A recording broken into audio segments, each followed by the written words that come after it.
there's all of that. Let's take some letters. If you got one, you can send it into castlesuperbeastmail@gmail.com. That's castlesuperbeastmail@gmail.com. Hit us with your best baby peed on you stories. Guess what? They're all the same. The baby peed on me. Luna Nova says, I've been playing through Pillars of Eternity recently, running face first into the CRPG trope where if a character has a portrait, it means they're going to be a party member or a main villain. So far, every character except one who's had a portrait has been a party member, and I remember Wrath of the Righteous did the same thing. I think God of War Ragnarok also had a button with partner action in place of the son action that was present in the first game. What were some other instances of games giving spoilers by way of interface? Either subtly or very obviously. I mean, the fucking JRPGs where you get items that none of the party can equip. Right. Yep, you pick up something that ammo that no one else can use. Obviously, there's squad selection screens where there's way too much space to the left or to the right, which is why games, if they're putting in a little more effort, should pull an Elden Ring and have the map be as big as the place you are at, and then pull back as you need to. But tighten up the crop so that the lack of space and negative space gives away your future secrets, you know?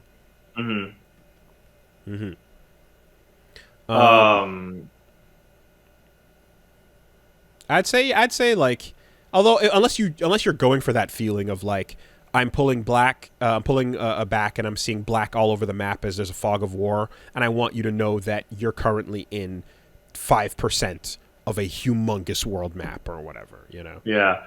You know what? FF16 has a really good one, because you get fucking Garuda first, and it goes to the upper right of the skill screen, and you now look at it, and it's like, oh, this is a clock! This is all this empty space on the skill screen is for the other guys. Yeah. That's stuff that I would mark as a C-class bug if I were going through it. Just to, really? Yeah, it'd just be a suggestion bug. Like, hey, you kind of give away that something ahead of the time when the thing happens, and that surprise is wasted in this moment, you know? For sure. Like, if you look at it for a bit, you can even see how many upgrades you're going to get. There's places where I was told not to pull up the lore screen, right? They're like, in this cutscene, do not press the lore button. I was like, oh, shit, okay, fair enough. I wasn't planning to, but just knowing that that's even there, you're like, yeah, you got to be careful with that, right? All right, let's take one from Hatefish, who says, hello, Screamlord Chewy and Screamlord Fuckface. Hold that thought. We got breaking news in the chat from one Atraxa. Hey, Wooly, somebody just now was hosting a Street Fighter 6 tournament on Twitch and forgot to turn off their nude mods. I saw, and that's great. That's good. You know, the meta has been, if you don't follow, there's channels on YouTube that farm matches by basically just playing high-level players against each other in their replays. They play the replays of tournament players, and they go, hey, watch Daigo versus Tokido or whatever.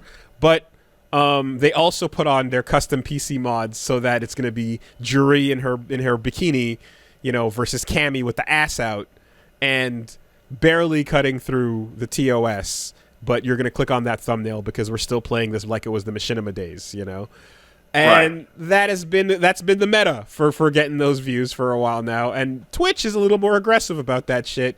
So good job, idiot. Oh God, you want to hope that's so funny. Like is the nude modding the beginning of what the rabbit hole holds for us?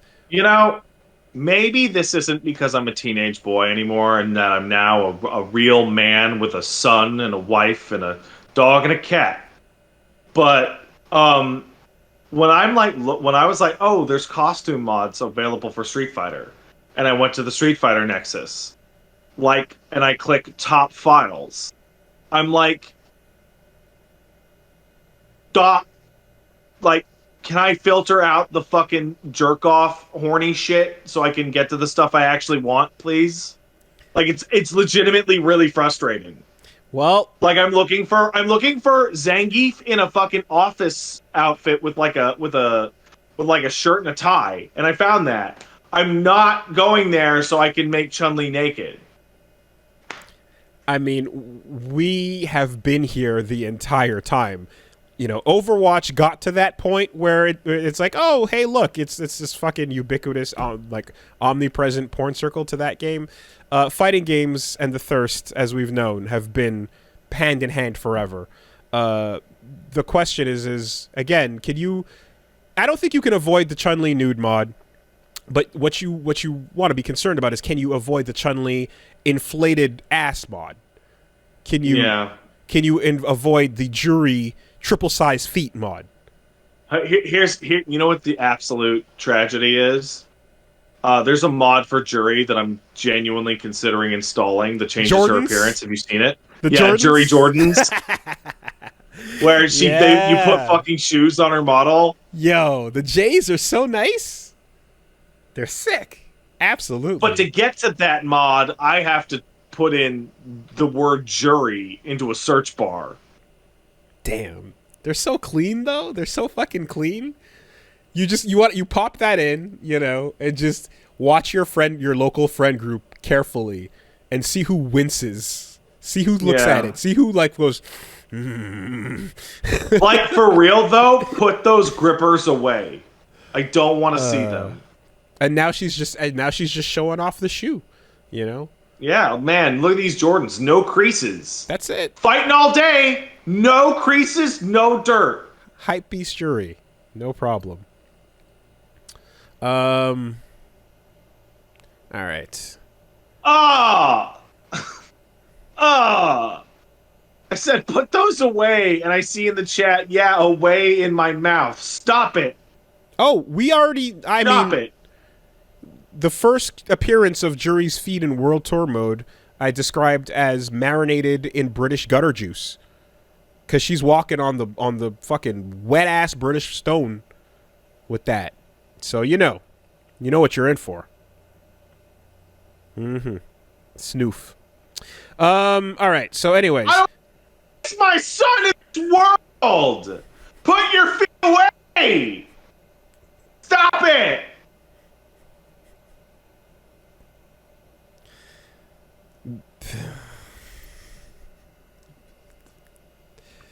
baby is baby is as pure as baby's gonna be, and in fact, I hope that your parents have tuned out by now. That's what I'm really hoping, that they're not hanging around. Oh, I forgot Mom and Dad were here. I hope that they're not hanging around for the Jury foot talk. That's the part where Yeah. yeah. Let's assume That so. I don't. My parents don't get it. They're gonna call me and just be like, "What do you talk? What is that?" All right. I've been thinking, with the upcoming release of Baldur's Gate 3, I've been thinking a lot about min-maxing character builds and how optimization can impact play experience. As Baldur's Gate 3 is based on D&D, it's inherently more bounded to its accuracy, meaning that the peaks are much closer to the thoughts and in terms of power. Despite this, unless the devs have gone in hard rebalancing things, there'll still be a big difference between the Tiefling Blade Pact Warlock 3 Paladin 9 build and a pure human fighter, unless variant human exists in the game, but that's an entirely different kettle of fish. As such, my question is this: have you ever had an experience with a game damaged or ruined by over-optimizing your build, and have you ever built a character in such a way that the flavor enhances your game experience? I think both Pathfinder games have this problem in spades because the mechanics are so intense that they kind of expect you to make a decent build to some degree. I think that Baldur's Gate 3 tries its best to get around this. They did change how some classes work. Like Monk and Ranger are like significantly changed from their tabletop incarnation because it's a video game and it doesn't work the same. I think one of the most interesting ways you can get around this problem is like take dialogue checks, right? So imagine you're talking to somebody, and Pillars did this, and I think Raph did this, and I'm pretty sure Baldur's Gate 3 does this. and you go, okay, you can choose this dialogue option because you have a charisma of 16, right? Or you can attempt this role because you have a high charisma, right? That doesn't necessarily actually make it the best option. It just makes it an option you can try. Mm-hmm. Right? So maybe if you just asked this guy for his shield, he'll just give it to you. But if you try and smooth talk your way, if you try and schmooze your way, he'll think you're gross and not give it to you on principle, even if you pass the check. We've had a couple of different variations of this conversation, and it always boils down to the same thing. Like, as someone who doesn't need to min max my way through a game, Yeah. I would just want to know that I am not being presented the difference between content and no content, but I'm presented the difference between a fun failure route versus a fun success route. Yeah, and in terms of mechanical like combat Disco. or whatever, like turning the ceiling down is not important. Raising the floor up is important. Like if you can have hyper viable freaks in your game, yeah, sure, whatever, who cares? Good for you. But having unviable losers is a huge problem. Yeah. And just make sure that, like, any of these things that, if I don't have the stats for them, but I can try them anyway and fail, let me fail spectacularly in a way that makes my experience just, like, I didn't feel like, you get a character or you don't get a character, end of story. Like, make it so that if you succeed at it, you still want to see what the failure might look like because it's fun. So Baldur's Gate 3 currently in its early access build has variations on this where I'm going to invent examples, but basically where if you pass the really hard check, you somebody just hands something to you, right? And you're like, "Thanks." And that's it. If you fail it, you will then have to go on a little quest to get them the things they want or do a task for them to get it. And so in this case, success steals content from you. Because you just said, "Hey, give me that." And they went, "Yeah, okay." There's at least one thing that you can only do a quest for if you fail the perception check and don't avoid the problem you're walking into. I feel like I've played tabletop campaigns at least 2 or 3 where we've walked into, like, you go to the inn, you get the mission, you go to, like, the manor of the rich lord, or you go to some building, and then on the wall is an object of power that you need for something important. And it's like, I'll never give that to you unless you do this thing, or don't even think about it, or whatever. But you see it, you know where it is, and the entire rest of the DM's adventure is based on you guys leaving and having to figure out how to get this thing. And if the guy were to just I roll a speech check, natural 20, give me the item. There you go. Like, okay, nice, like DM goes behind the wall, rolls. All right, you get the sword. You kill the bad guy, you save the world, the end. Yeah. All right. And last one coming in from X, who says, "Hey, Wolves Bunny and Paffy Duck. What's up? Last week, you're talking about Perfect Blue, and you mentioned that it was basically a live-action film that happened to be animated, and I imagine that was a compliment. It reminded me of a common talking point about American animation pundits, historians, about how they tend to criticize anime like that. An example was Ray Harryhausen was shitting on Satoshi Kon's Tokyo Godfathers because it lacked what made animation special. And also that the characters were ugly, and the people back then also said that Spirited Away should have been live action. Still, in general, besides xenophobia and racism, the most good faith reason that they dislike anime seems to be that they have a different philosophy about animation than Japan. To simplify, the difference seems to be that anime focuses more on things looking the best they can, while anime focuses on things looking the best they can, while animation should focus on showcasing how the character would act. So they tend to regard anime as characters that are boring or just doing standard animation, acting would be better in live action than a character like, say, Daffy Duck or Bugs Bunny that has a highly specific animation acting. The difference is how you approach the medium is why the pundits just tend to focus on one of the subsets of the medium. Okay, I get the gist of what you're trying to get at here. Yeah. So, do you know of any other big philosophical schools of how a generation medium should be done? No, but ultimately, the point is that this is a stupid take, and if you I like pretty pictures on my screen. there are a number of people that, like, if you look at the way that Studio Ghibli and let's say George Kamitami and Vanillaware obsess over the details of how food looks. And yes, you can just get someone to actually cook these meals and make them look appealing, but the artists behind it have a love for recreating that thing and detailing it. There's something to that is worth it. There's a value to that. If you look at something and decide that this medium's only value should be in using what it can do, and if you never decide to use it for what it's primarily for, that you're wasting your time. I disagree with that. I think some stories can be told and adapted in a bunch of different ways, but like if someone's obsession and detail and lovingly crafted usage of a medium is the work they put into something looking realistic, for example, I'll bring up Vagabond and how its nature scenes look gorgeous. Those could be photographs if you wanted them to be.